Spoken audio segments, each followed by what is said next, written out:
I would say happy Thursday, but I'm going to say happy 4th. I hope you're going to or have had a good one, depending on when you're watching this. Um, Real quick, for those of you who are following about the kitten at the church, uh, it's learned to hide, and so it's a little bit more difficult to find. So we're still feeding it, still giving it water, and trying to figure out what to do with it. So we'll keep you posted. Stay tuned.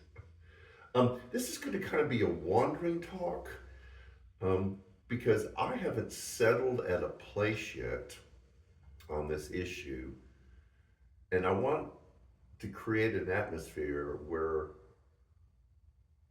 if we have strong feelings, we can voice them, but we don't hold other people to our opinions about that. So curious yet? I'm going to start off by saying this right off the bat.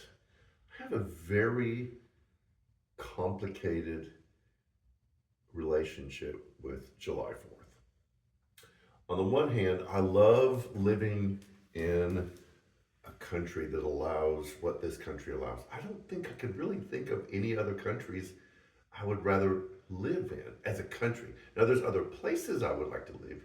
You put me at a place at the beach all the time. I don't care where it is. I'm at the beach all the time. So that's not the issue. I do love what this country um, is and has to offer.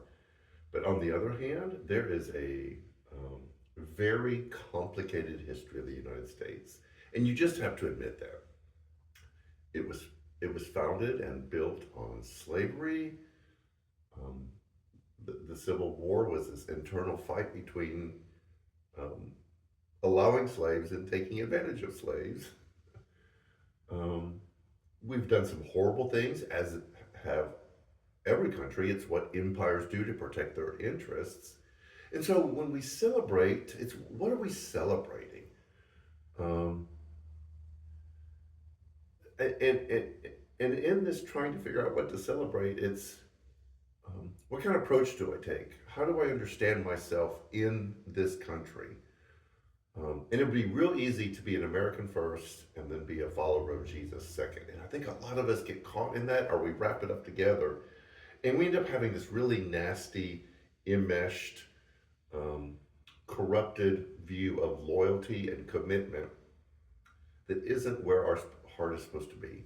In fact, most legit historical scholars will tell you that the story of Daniel being thrown in the lion's den and the story of Shadrach, Meshach, and Abednego being thrown into the pit of fire aren't only a refusal to worship the gods of Babylon, but they're a refusal to worship the state, the nation, the empire of Babylon. Because those gods weren't a separate religion. They weren't something separate from the state.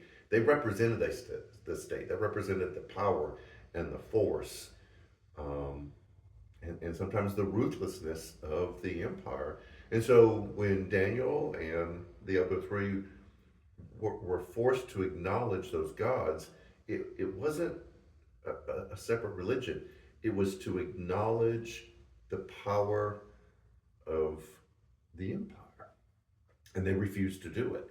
And so I have to figure out what to do with that story. And I think a lot of times we've compartmentalized it to a separate religion, so we don't have to deal with the fact that we have a tendency to state worship. Where it really speaks to me is in the New Testament. You have the story of Jesus um, before he goes to the cross, where they asked him if he was a king. And he said, I am, but not of this place. And so he talked about this separate kingdom.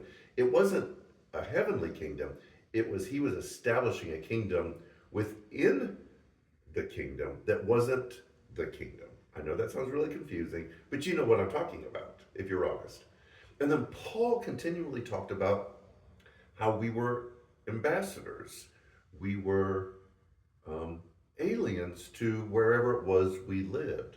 So our loyalty wasn't to the state, it was to something higher, and it was something greater.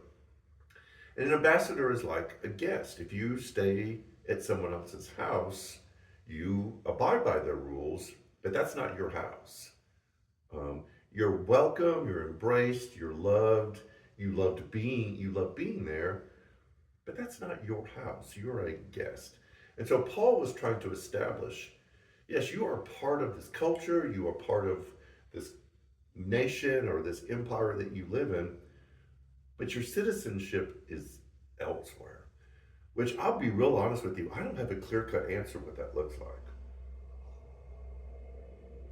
And even worse, I don't know if I could spell out exactly how to live into that, I'm going to say truth, that we are citizens of the United States, but our loyalties don't lie here. We don't pledge to this. We give ourselves to something higher and greater than that. And so I'm not telling you to hate this country. I'm not telling you to worship and adore this country. What I'm hoping that we do on a day like this is we celebrate, we burn meat and blow stuff up, which is what we do on July 4th. But we wrestle with what does it mean to be a good citizen of this country, to do all the things we're supposed to do, but also um, devote our loyalties and our affection to something greater than this.